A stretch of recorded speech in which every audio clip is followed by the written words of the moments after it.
আসসালামু আলাইকুম dear viewers, good morning viewers. Tag কোশ্চেনের আরও একটি পর্বে আপনাদের সবাইকে স্বাগতম। বন্ধুরা, বড় ভিডিওতে সবাই ভয় পায়, সুতরাং আজকে ছোট্ট একটি ভিডিও নিয়ে এসেছি।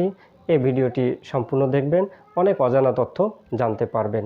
আর ট্যাগ কোশ্চেনের উপরে সম্পূর্ণ ভিডিওর নোটিফিকেশন পাওয়ার জন্য আপনি অবশ্যই চ্যানেলটি সাবস্ক্রাইব করবেন। Dear viewers, let's get started. Rule number 22। আমি আগে বলেছি ট্যাগ কোশ্চেন এতটুকু। আর ট্যাগ কোশ্চেনের গঠন কি? শুরুতে সাহায্যকারী ভার্ব, তারপরে সাবজেক্ট। সাহায্যকারী ভার্বের বাক্যটি নেগেটিভ হলে সাহায্যকারী ভার্বের সাথে নট বসে না, আর বাক্যটি নেগেটিভ না হলে সাহায্যকারী ভার্বের সাথে সংক্ষিপ্ত রূপে নট বসে। রুল নাম্বার 22, বাক্যের সাবজেক্ট আইদার অর, নাইদার নর দ্বারা যুক্ত হলে পরের সাবজেক্ট অনুযায়ী ট্যাগ এর সাবজেক্ট বসে। তো দেখুন, either he or his sister is guilty, হয় সে না হয় তার বোন দোষী। গিলটি মানে দোষী, গিলটি উচ্চারণটা ঠিক রাখবেন। তো দেখুন, আইদার অর দ্বারা যুক্ত হয়েছে, দুটি হি এবং হিজ সিস্টার দুটি সাবজেক্ট। পরের অংশ পরের সাবজেক্ট অনুযায়ী ট্যাগের সাবজেক্ট বসবে। তাহলে কি হলো, আমাদের ভার্ব কিন্তু ইজ, সাহায্যকারী ভার্ব দিলাম, বাক্যটা কিন্তু নেগেটিভ না, সুতরাং ইজেন্ট দিলাম নট সংক্ষিপ্ত রূপে। এখন পরের অংশ অনুযায়ী সাবজেক্ট বসবে। হিজ সিস্টার, তার পরিবর্তে কি বসবে? হিজ সিস্টার তো মেয়ে, মেয়ে হলে শি বসে, ইজেন্ট শি। হয় সে না হয় তার বোন দোষী, হয় সে না হয় তার বোন দোষী, তাই না? আরেকটা example, neither the chairman nor the members are present. অর্থ, চেয়ারম্যানও উপস্থিত না, সদস্যরাও উপস্থিত না। দেখুন, নাইদার নর নেগেটিভ, এটাও না ওটাও না, আইদার অর, হয় এটা না হয় ওইটা। যেমন হয় সে দোষী না হয় তার বোন দোষী। আর এটা চেয়ারম্যানও উপস্থিত না, মেম্বার্সরাও উপস্থিত না। কেমন? তো দেখুন, না, নাইদার নেগেটিভ শব্দ, ট্যাগে নট বসবে না। তাহলে কি করব? আগে ভার্ব দেব, আর দিলাম ভার্ব, সাহায্যকারী ভার্ব। তারপরে কি করতে হবে? নাইদার নর দ্বারা দুটি অংশ সাবজেক্ট যুক্ত হয়েছে, একটা হলো দ্য চেয়ারম্যান আর একটা হলো মেম্বার্স। পরেরটা কোনটা? মেম্বার্স। আমরা তো জানি পরের সাবজেক্ট অনুযায়ী ট্যাগের সাবজেক্ট বসে, সুতরাং মেম্বার্স প্লুরাল, তার পরিবর্তে দে হবে। নট হলো না কেন? নাইদার নর নেগেটিভ।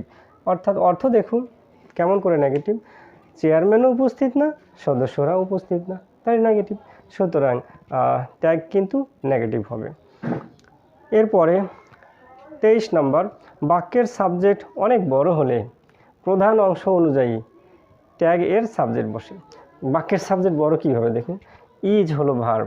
আমরা জানি ভার্বের আগে সাবজেক্ট থাকে, আর সেটা একটা গ্রুপ হতে হয়, একটা কর্তা হতে হয়।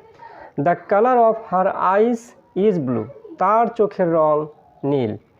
তার চোখের রং সাবজেক্ট। এখন বলুন, তার চোখের রং নীল, তাহলে এখানে মূল কোনটা, তার চোখ নাকি রং? অবশ্যই রং। তো তাহলে আমরা ভার্ব দিই, আগে সাহায্যকারী ভার্ব দিলাম ইজ, বাক্যটা নেগেটিভ না, সংক্ষিপ্ত রূপে নট। আর দ্য কালার বস্তু, দ্য কালারের পরিবর্তে সিঙ্গুলার, তাই ইট। তার চোখের রং নীল, তাই না? আরেকটা example, the players in the field are tired, মাঠের খেলোয়াড়রা ক্লান্ত।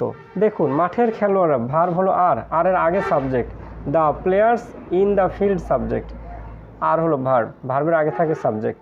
এখন মাঠের খেলোয়াড়রা, মূল কোনটা? মাঠ। ক্লান্ত কারা? মাঠ ক্লান্ত না প্লেয়াররা ক্লান্ত? অবশ্যই প্লেয়ার্সরা ক্লান্ত।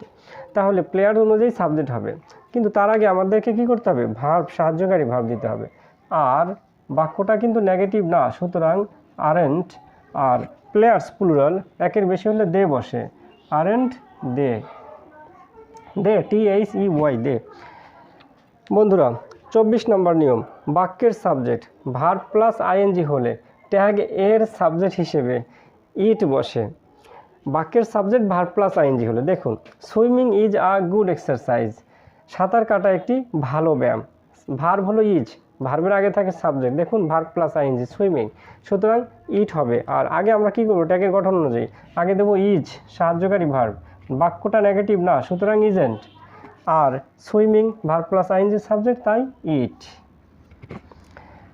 ওকে বন্ধুরা, এটাকে জিরান্ট বলা হয়। Swimming plus verb plus ING যদি নাউনের কাজ করে তাকে জিরান্ট বলা হয়। বাক্যের সাবজেক্ট টু প্লাস ভার্বের প্রেজেন্ট ফর্ম হলে ট্যাগের সাবজেক্ট হিসেবে ইট বসে। এটার সাথে একটু মিলে গেছে, আপনারা বুঝে নেন। বাক্যের সাবজেক্ট টু প্লাস ভার্বের প্রেজেন্ট ফর্ম, V1 মানে ভার্বের প্রেজেন্ট ফর্ম হলে ট্যাগ এর সাবজেক্ট হিসেবে ইট বসে। তাহলে দেখুন, to learn English is not difficult, ইংরেজি শেখা কঠিন না, ইংরেজি শেখা কঠিন না। সাবজেক্ট কোনটা? ভার্বের আগে সাবজেক্ট থাকে, দেখুন টু লার্ন ইংলিশ, এই যে টু প্লাস ভার্বের প্রেজেন্ট ফর্ম, এটা কিন্তু সাবজেক্ট, ইংলিশ পর্যন্ত সাবজেক্ট, যদিও ইংরেজি শেখা কঠিন না। To plus verb present form দেখতে পাচ্ছেন তো অবশ্যই। তাহলে ইট হবে, কিন্তু তার আগে আমাকে কি করতে হবে? সাহায্যকারী ভার্ব। আমরা জানি আগে সাহায্যকারী ভার্ব। বাক্যটা যে নেগেটিভ, দেখুন এই যে নেগেটিভ, নেগেটিভ হলে ট্যাগে নট বসবে না, আমরা নট দেবো না। আর to learn, to plus verb present form থাকলে ইট হবে, ইট। ও ধন্যবাদ আপনাদের এই ছোট ভিডিওটি দেখার জন্য। আর ভিডিওটি কেমন লাগলো অবশ্যই কমেন্ট বক্সে জানাবেন।